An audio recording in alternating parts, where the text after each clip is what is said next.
Hello. Hello, Judge. Hi, how are you doing? Doing good. Nice to meet you. All right, nice to meet you too. So you're the father? I am. Okay. All right. So this is what I always tell parents. And I used to be a defense attorney, so I know how it is with parents. When parents have children, their child can be 30, their child can be 40, that's still their baby, and they want to be involved. And it's especially true when you have a child who is young, 17, 18. But here's the thing, in this world, they're all considered adults. Okay. And when they have an attorney or something, the relationship is between them and their attorney. I used to have to tell parents all the time because sometimes the parents would hire me. And I used to have to sit down with parents and say, hey, you've hired me, you're paying me, but that's the end of our relationship. You can't be a part of discussions I have with my client because guess what?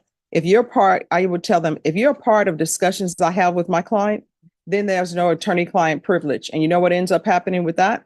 When there's no attorney-client privilege, guess what?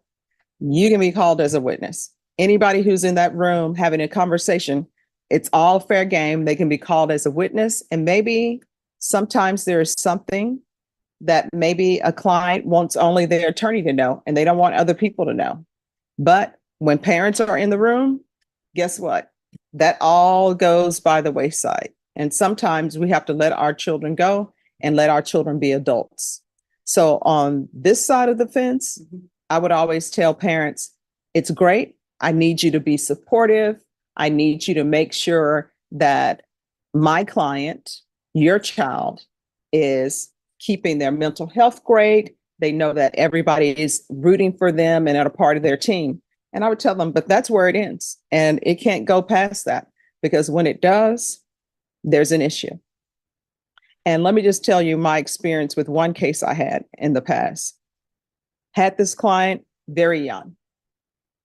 Mother wanted to be 100% in the conversations, even though I would tell them, hey, you shouldn't be in this conversation and you cannot be talking to your child about what happened because guess what? You can be called as a witness. They wouldn't listen to me.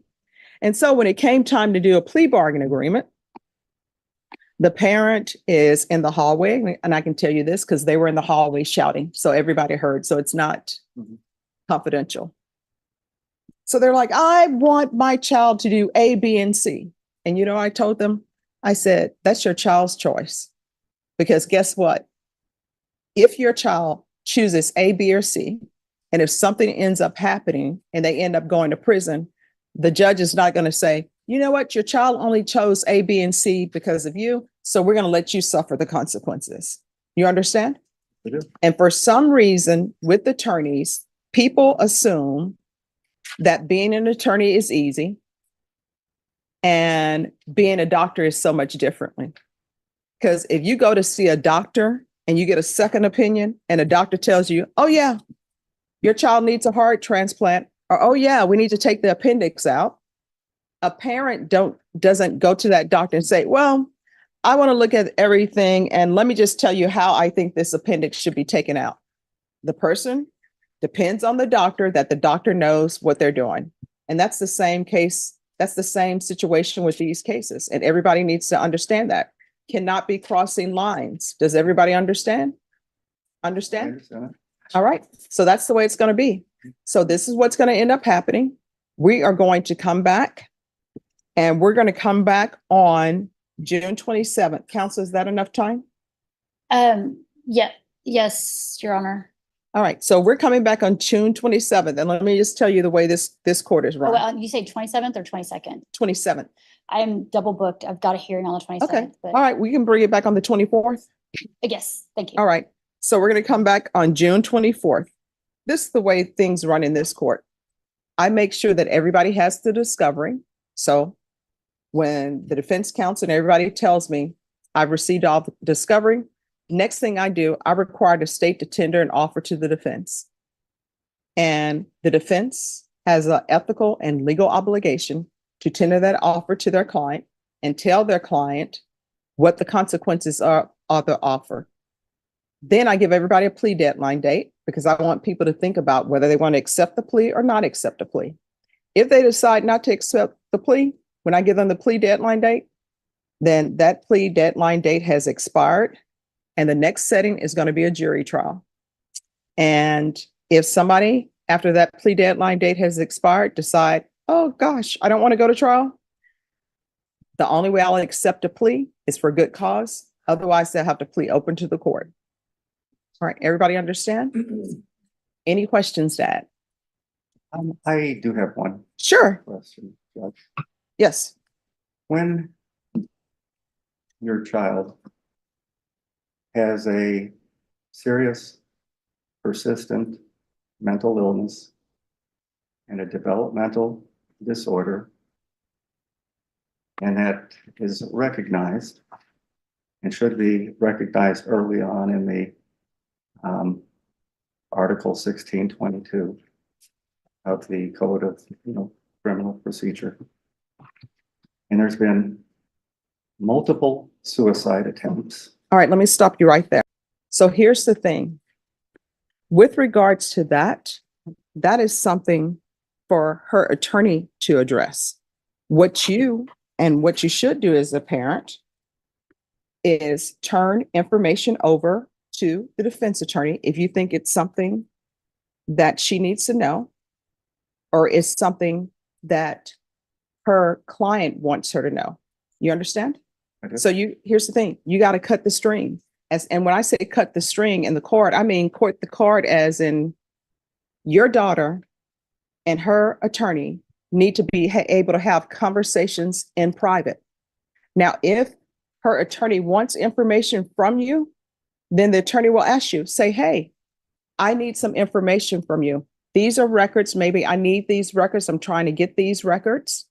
Do you have these records? This is something that I want to view. That's completely up to the attorney. But what you're telling me right now and quoting code sections to me, guess what that tells me? You're trying to be an attorney and you're not an attorney. Did you go to law school? I didn't go to law school. So there's the thing. People think that they can read penal codes. They can read the Code of Criminal Procedure and that's it. And not to step on anybody's toes, but for criminal law, when you're practicing criminal law, you know what your Bible is? Your Bible for your profession is this book. And you see how thick this book is? And so if I were not an attorney, guess what? I would see one section and I'm like, oh, that section says that. D is for done. But that's not the way it works. This entire code, guess what? You may read something in this section and still you have to go to this section because it all relates to it. It's similar to the Bible.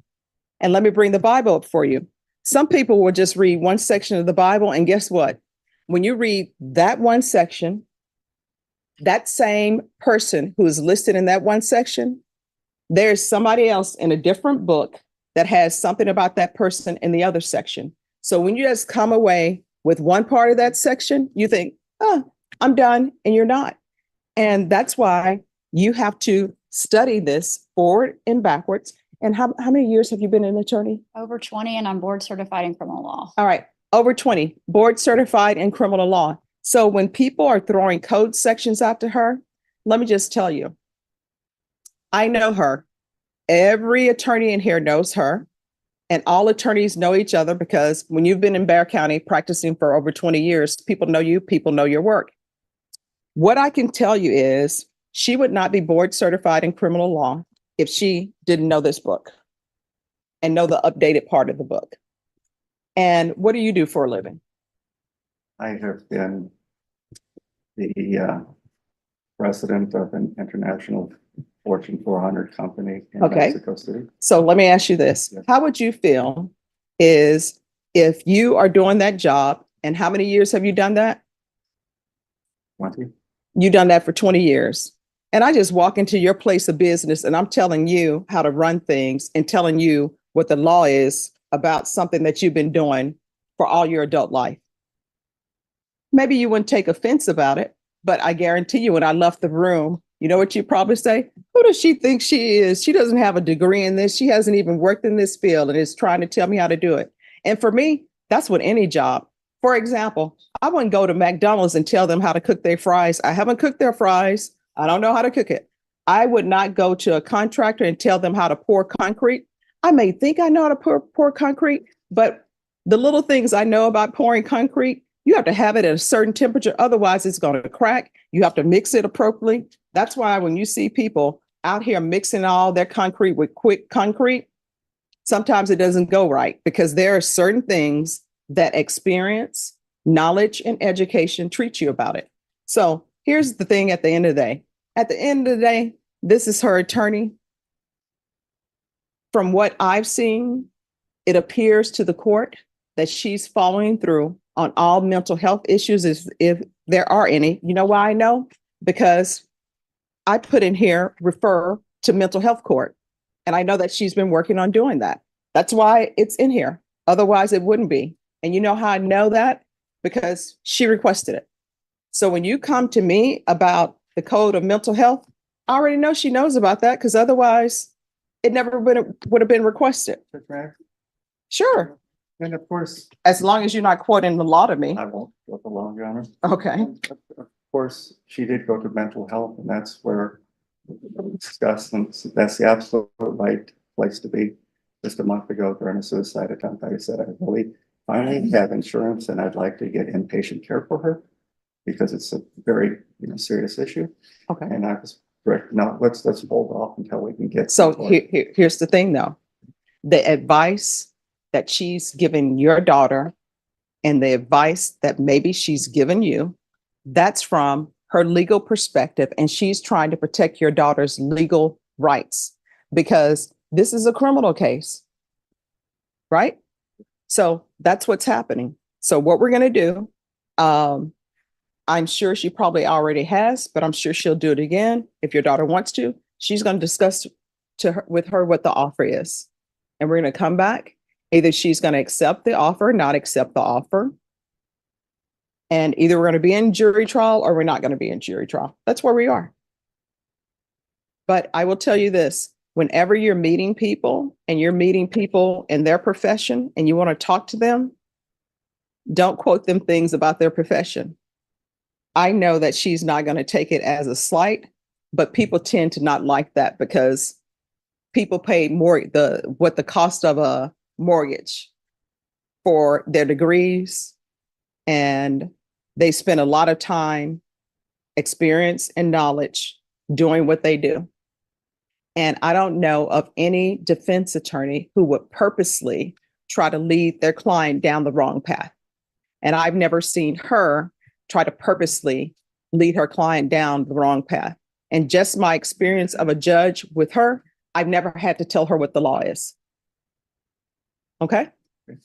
All right. Is there anything else? There is. Yes. My client had a mental health evaluation that her father has possession of and is refusing to relinquish, from my understanding. I would like to get that today. All right. So here's the thing. I can't force you to turn over things to her, but get this. She needs information in order to represent your daughter, right? So that's what she needs in order to represent your daughter. Whether you want to turn it over or not, that's completely up to you. Here's another thing I would always tell my clients and my clients' parents. This center of the courtroom, which we call the well of the courtroom, is a minefield. Your child, I am directing them on where to walk in this well. That's a minefield. I'm behind protected glass. I'm going to be just fine. But when I'm telling them to turn right, it's based upon all the information that you've given me or withheld from me. And when I tell them to turn right, I would always tell them they have no choice. They're going to go right. Now, when they turn right because of some information you haven't given me, and I'm going by the information that I have, is there going to be an explosion? If there's an explosion and it's because of some information you had that you didn't give me, that's all on you.